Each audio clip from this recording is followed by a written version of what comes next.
Hello and welcome to another Genshin Impact video.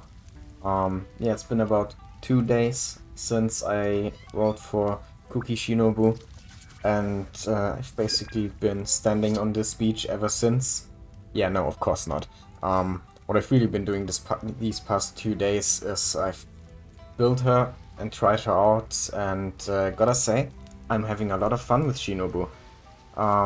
Yeah, and I'm actually not using her as a support or a healer like most people probably would do.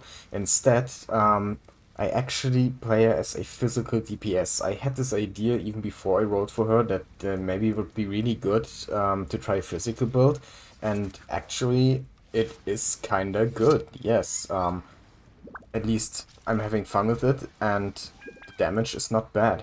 Obviously, she's not the greatest DPS out there, but also definitely not the worst. Definitely usable as a physical DPS, and that's why in this video today, I want to show off my physical DPS Shinobu. I'm gonna go over the build real quick, and then we're probably just gonna fight Masanori to show off the damage.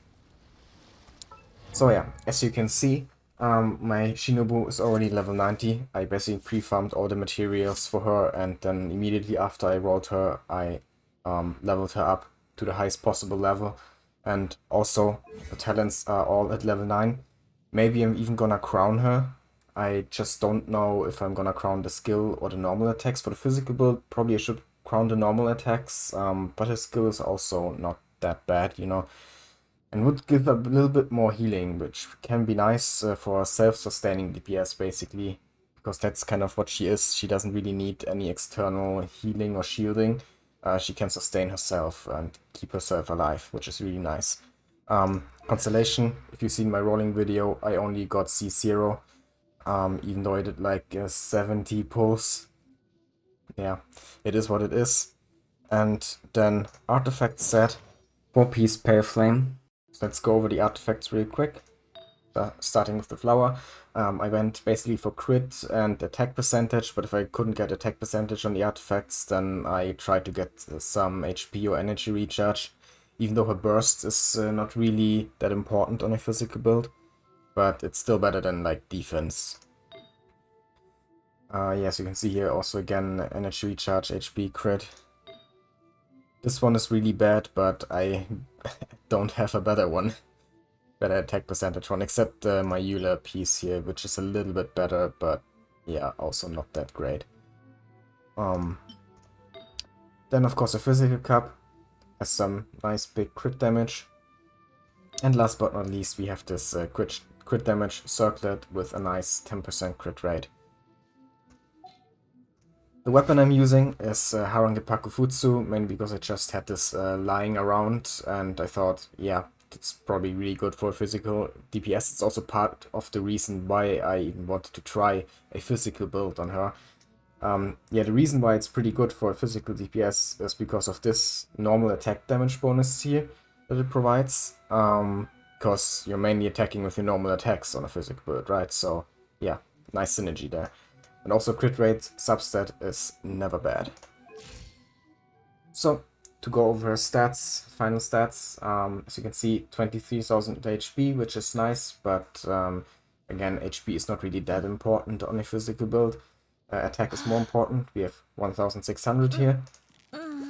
And if you take a look at the crit rate and crit damage, as you can see, I have almost a 70% crit rate on her and almost 170% crit damage, so pretty nice. Energy recharge on the lower side, but it's fine because again her burst is not that important on this build. And then of course 83% physical damage bonus. And it's gonna be more in the battle, more physical damage bonus because of the 4-piece effect of Pale Flame, which she can actually easily keep up at like 100% uptime thanks to her skill hitting like every 1.5 seconds, I think. So yeah, that's pretty nice. Okay, with that being said, let's go over the team real quick, which is this team here. Pretty self-explanatory, I think. Yeah, Yunjin just increases normal attack damage. Rosaria is here for Superconduct, and also her C6 shreds the physical resistance of opponents. And then for the fourth character in this team, I wasn't actually sure who would be best here, but I think Fischl is a nice sub DPS to increase the damage even further kind of works well here, I think. But yeah, with this team we're gonna go to Masanori now, and I'm gonna show you how much damage my physical Kuki Shinobu can do. Okay, here we go. Masanori, I've come to bargain. Actually, I've come to fucking kill you. Okay, here we go. Let's use official skill first, then Rosaria Burst, followed by skill, Yunjin, and then Shinobu Activate. And as you can see, almost 20k damage on her third attack. And his first HP bar is already depleted, going into the second one. Ow. The only problem this team really has is energy recharge, kinda. As you can see, my Rosaria and Yunjin bursts are not up for the second rotation. But that's really the only flaw in this team. And has basically nothing to do with Kuki. Anyway, round 2. And he's gonna die in a few seconds. There we go. Yeah. And that's basically physical Shinobu. As you can see, pretty nice damage, almost 20k on the normal attacks. So yeah, I think that physical Shinobu is actually kinda viable. I, for my part, find her really fun to play as a physical DPS and don't find her lacking at all.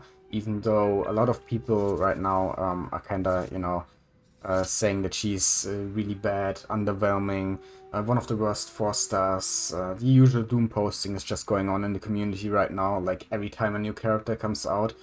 And I just think that it doesn't really matter, because this game is easy anyway. I mean, I did a 36-star Abyss run just like 2 weeks ago, I think, where Amber was a member of one of my 2 teams, was supposedly the worst 4-star, or the worst character in general in the game.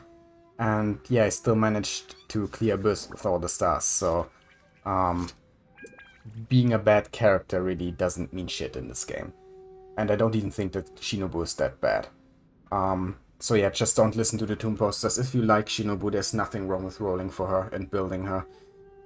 Also, talking about Abyss, I'm kinda trying to 36-star Abyss with her as a physical DPS currently, and I've already managed to 3-star the first chamber, almost 3-star the second one. I just missed it by like 10 seconds.